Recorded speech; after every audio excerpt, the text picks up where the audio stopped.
Good morning class. आज मैं आपका जो पहला टेस्ट लिया था उसको सॉल्व करवा रही हूँ। तो सबसे पहला क्वेश्चन इसमें आया था, which one of the following is condition is not essential to grow maize. मक्का जो होती है उसको उगाने के लिए कौन सी जो कंडीशन है वो ज़रूरी नहीं है। तो नहीं है भाई, तापमान तो हाई टेम्परेचर भी मतलब ज़्यादा तापमान कम तापमान ज़रूरत है, वो तो रेनफॉल बारिश की भी ज़रूरत है। तो किसकी ज़रूरत नहीं है? ह्यूमिडिटी की। ह्यूमिडिटी मतलब नमी, आर्द्रता।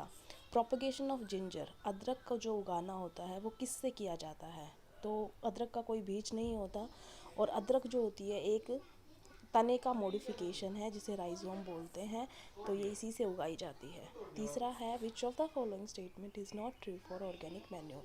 जो खाद होती है उसके लिए कौन सी बात सही नहीं है? खाद जो होती है हमारी धरती के लिए अच्छी होती है, वो पानी की कैपेसिटी बढ़ाती है, रिटेंशन की, ह्यूमस प्रोवाइड करती है, सॉइल का टेक्सचर अच्छा करती है, और लेकिन उसमें सारे न्यूट्रिएंट्स नहीं होते हैं। तो it has a balance of all the plant nutrients. The term used for the process. Now हम आते हैं फोर्थ क्वेश्चन पे। The term used for the process of separation of grains from chef. जो भूसा होता है उससे दाना जो सेपरेट करते हैं उस विधि को हम फटकना बोलते हैं, विनोइंग बोलते हैं। अगला है, which of the following tools would farmer use to remove weeds from the field. खेत से जो खरपतवार होती है उसको हटाने के लिए कौन सा यंत्र इस्तेमाल किया जाता है, कौन सा टूल इस्तेमाल किया जाता है? तो कुदाली होती है, ये आपको करवाया था, हो बोलते हैं इसको इंग्लिश में। Which of the following is not true for fertilisers. जो फर्टिलाइजर्स होते हैं, उर्वरक जो होते हैं, उनके लिए कौन सी बात सही नहीं है? उर्वरक जो होते हैं, देखो वो यील्ड का मतलब होता है जो हमारी उपजाऊ कितनी निकल कर आएगी फसल, वो यील्ड होती है। तो वो बढ़ाते हैं। Of course they are increase excessive use disturbs the balance of nutrients. कि ज़्यादा अगर इस्तेमाल कर लिया जाए तो वो धरती के अंदर जो पोषक तत्व हैं उनको इम्बैलेंस कर देते हैं, बिल्कुल सही बात है।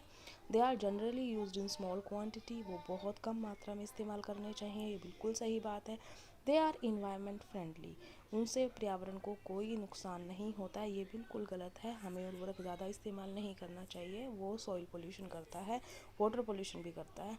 The process of loosening and turning of soil, मिट्टी को, मृदा को अलटना पलटना जो होता है वो कौन सी प्रोसेस है? वो है टिलिंग एंड प्लफिंग, हल चलाना, जिसकी वजह से हम उसको सही करते हैं, उसको तैयार करते हैं फसल के लिए। The monsoon season is in our country during the month June to सितंबर होता है खरीफ का सीज़न, जिसमें बारिश होती है। The system of irrigation wherein water is supply drop by drop near the roots of the plants is called. आपको दो सिस्टम कराए थे इरिगेशन के लिए, सिंचाई के लिए दो सिस्टम होते हैं। एक होता है फव्वारा सिस्टम, स्प्रिंकलर सिस्टम जिसे बोलते हैं इंग्लिश में, और दूसरा होता है ड्रिप सिस्टम। और ड्रिप सिस्टम आएगा इसके अंदर ड्रॉप बाय ड्रॉप, बूंद बाय बूंद, एक जो पेड़ होता है, प्लांट होता है, उसकी जड़ों में पहुंचाया जाता है पानी। बहुत अच्छा मेथड होता है ये। Odd one out on the basis of type of crops, कौन सी टाइप की क्रॉप्स हैं उस हिसाब से। रबी और खरीफ दो ही फसलें होती हैं, बाजरा, मक्का और राइस, ये तीनों खरीफ हैं। तो अलग कौन हुआ? व्हीट, गेहूँ। गेहूँ जो होता है रबी की फसल होती है। तो ये हो गया आपका। और ये नोटबुक में करना है आपने बच्चों, तो ध्यान करके सब अपनी नोटबुक में करेंगे इसे। Thank you class.